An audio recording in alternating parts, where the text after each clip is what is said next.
C'est de l'ordre de la citation que le film belge C'est arrivé près de chez vous traite du film d'Enrico Le Vieux Fusil. C'est pour ainsi dire une reprise teintée d'humour noir que le personnage principal, Benoît, tout en massacrant une famille, dit aux membres du tournage qui l'accompagnent que son geste rappelle celui de Philippe Noiret dans Le Vieux Fusil. En effet, les cinéastes Rémi Belvaux, André Bonzel et Benoît Poulvorde détournent l'acte de vengeance du médecin de Montauban en acte purement froid de ce tueur en série amateur de poésie. Que rapprochent ces deux films ? Pas grand-chose hormis les meurtres. Les mobiles sont pourtant très différents. Dandieu est en proie à une rage sans nom devant le spectacle de sa famille tuée par l'occupant nazi. Benoît, lui, tueur de sang-froid, n'est intéressé que par l'appât du gain et le goût de la violence. Rien ne l'arrête sauf la mort. De son côté, Dandieu, lorsque tous les coupables ont succombé, il s'arrête et il se réfugie dans une folie douce et confortable où sa femme et sa fille ne sont pas loin et en bonne santé. Cependant, ce que fait C'est arrivé près de chez vous, c'est de donner directement en exemple, comme film horrifique, Le Vieux Fusil. Le simple fait de citer ce film dans celui où le genre est purement revendiqué est une manière de dire que le cinéma d'horreur traverse les frontières du genre et que l'on peut très bien le retrouver dans le cinéma français et qu'il peut servir de modèle pour les jeunes cinéastes. Le Vieux Fusil a été d'une part reconnu par l'Académie du cinéma français en recevant le César des Césars en 1985. Et maintenant, c'est au tour de la nouvelle génération de le reconnaître comme étant un film fondamental dans le traitement de l'horreur dans le cinéma européen.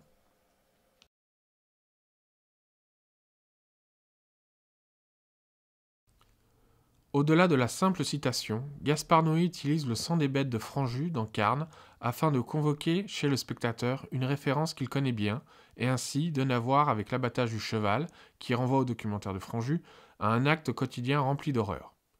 Le cinéma social de Noé avec Carne est de montrer ce que véhicule son personnage du boucher. Il n'a pas de nom dans le film. À l'image des 22 minutes du film de Franju, Noé raconte la vie de cet homme à l'extrême bout de la chaîne alimentaire. Il vend de la viande morte pour pouvoir faire vivre sa famille, et de ses déboires causés par la société qui l'entoure et dont il n'arrive pas à s'en sortir. C'est ce que l'on voit dans Seul contre tous. L'aspect documentaire du début de Carne renvoie bien sûr au film de Franju, qui expose aux yeux du public le quotidien d'un abattoir de la région parisienne, où les ouvriers, cigarettes à la bouche, chantonnent en découpant les carcasses des animaux morts pour la consommation des Français. Qu'apprenons-nous sur cet exposé violent ? Que la base de notre société, il faut bien se nourrir, dit le commentaire de Painlevé, est posée sur un acte de violence dont on a perdu toute signification. La violence en est devenue normale puisque c'est pour notre propre survie. L'idée de Franju est de ramener dans la capitale ce qu'on avait décidé d'éloigner à la vue de tous en plaçant l'abattoir en banlieue. Personne ne se doute de ce qu'il peut bien se passer à l'intérieur des locaux, ou plutôt on le sait, mais on n'y pense pas. Franju, tout comme Noé, replace les choses dans leur contexte et nous donne à voir ce que nous refusons de voir. Chez Franju, des enfants dansent et un couple s'embrasse alors qu'au même moment des animaux sont tués brutalement. Chez Noé, la vie est écrite avec du sang. Le début de Carne est un résumé de ce que le cinéaste voit de l'existence humaine. Tout d'abord, un jeune couple, dans une chambre d'hôtel, font l'amour pour la première fois. La jeune fille saigne, s'ensuit l'abattage du cheval. Lorsque le boucher égorge l'animal, des litres de sang se répandent sur le sol. L'animal, devenu steak, est avalé par la jeune fille qui se nourrit et nourrit l'enfant qu'elle porte. 9 mois plus tard, l'enfant naît et encore une fois, le sang coule. C'est une vision de notre société que partage Noé avec Franju, celle d'une société où les bouchers ont ni haine ni violence, selon Baudelaire, commentaire de Painlevé dans Le sang des bêtes. Pour en rester avec Noé et ces deux films que sont Carne et Seul contre tous, nous avons ici une référence au film d'Yves Boisset, Dupont-Lajoie. Ce film fut une référence pour Noé, qui avoue lui-même que Dupont-Lajoie lui a paru bien plus effrayant que Les yeux sans visage. Ce film montre comment un patron d'un café parisien devient un violeur et un meurtrier, et comment celui-ci fait endosser la responsabilité de ses crimes à des ouvriers algériens vivant près de son lieu de vacances. La nouvelle de ce drame emporte les passions chez les vacanciers, et un petit groupe d'entre eux décide de former une milice et de mener une expédition punitive sur le baraquement des ouvriers. Tout comme chez Noé, le racisme apparaît ici non pas comme étant une forme d'un gouvernement autoritaire, mais plutôt quelque chose de commun et pour ainsi dire normal dans le paysage français. Le personnage de Jean Carmet est quelqu'un de tout à fait normal. Il fait tourner son affaire correctement et est bien vu de son entourage. Rien ne le différencie de ses congénères qui, eux aussi, pratiquent un racisme quotidien, tout simplement parce qu'il est bien vu de l'être. On retrouve une scène dans Carne qui fait allusion au film de Boisset. Le boucher dans un café, en train de boire, et un homme d'origine maghrébine commande un café. Le patron du café refuse en tenant des paroles fort peu respectueuses.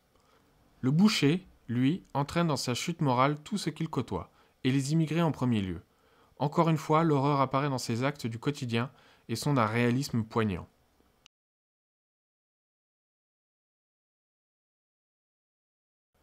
Tout comme le vieux fusil, le trio infernal ne fait pas partie du genre de l'horreur, même si une des scènes a inspiré d'autres films dont le genre est moins problématique. Le film de Francis Giraud raconte la collaboration entre un avocat français et deux Allemandes, elles sont sœurs, dans l'optique de faire endosser des assurances-vie à des personnes âgées, de les faire se marier avec l'une des femmes et attendre que ceux-ci décèdent. Attirés par l'appât du gain, le fameux trio n'attendent plus que ces vieillards succombent naturellement et les aident à mourir. Afin de faire disparaître des témoins trop gênants, le trio exécute un couple et les plonge dans un bain d'acide avant d'enterrer les restes dans le jardin. C'est d'ailleurs cette scène qui a permis le succès du film par son côté sulfureux et gore. Romy Schneider, plus connue sous le trait de Sissi l'impératrice, a su briser son image de jeune fille innocente en devenant cette meurtrière dont elle partage son amant avec sa jeune sœur.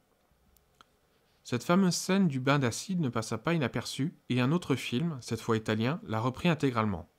Il s'agit de Blue Holocaust de Joe D'Amato.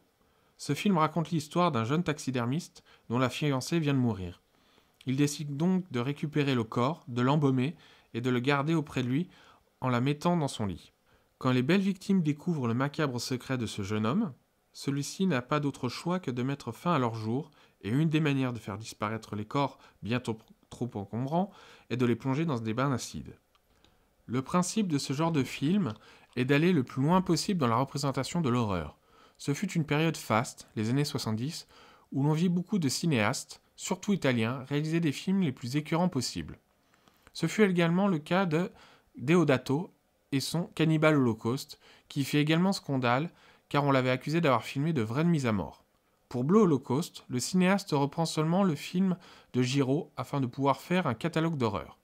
Cependant, la scène, bien qu'identique, est davantage choquante dans le film de Giraud que celui de D'Amato, pour les raisons suivantes. C'est que le trio infernal n'est pas un film d'horreur. Il est donc doublement surprenant de trouver une telle scène dans un thriller et français de surcroît.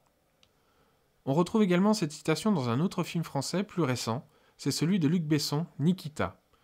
Le récit traite d'une jeune toxicomane qui échappe à la prison en acceptant de travailler pour les services secrets.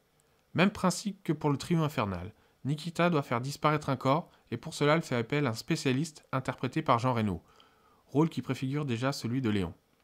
Celui-ci place le corps dans une baignoire et verse de l'acide dessus. Mais voilà, la victime n'est pas morte et celui-ci est sujet à des convulsions. Besson va au-delà de ce que Giraud avait bien pu imaginer en faisant dissoudre une personne en vie. Ce que l'on remarque avec ces deux films, c'est que les méthodes sont les mêmes, quel que soit le camp qu'occupent les protagonistes, criminels ou membres des services secrets. Pouvons-nous voir une critique des méthodes des gouvernements ? Pas forcément. Mais en tout cas, on peut bien voir l'influence qu'a pu engendrer le film de Giraud dans les carrières de cinéastes aussi différents.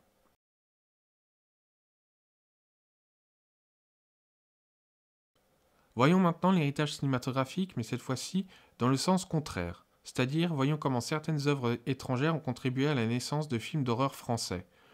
Pour ce faire, nous allons seulement nous pencher sur des films phares qui sont Hellraiser et Massacre à la tronçonneuse. En réalisant Martyr, Pascal Laugier ne cache pas son attirance pour le cinéma de genre italien et pour le coup américain. Ses deux premiers longs métrages que sont Saint-Ange et bien sûr Martyr sont envahis de cette mythologie et de cette ambiance gothique propre aux films des années 70 et 80. On peut aisément faire le lien entre Martyr et le premier film de la saga Hellraiser, initié par l'artiste Clive Barker, dans les années 80. Hellraiser est une série de films où des démons, les Cénobites, viennent dans notre monde lorsqu'ils sont appelés par l'intermédiaire d'un cube sous forme de casse-tête. Leur but est de faire connaître, à qui les invite, le mélange entre le plaisir et la douleur.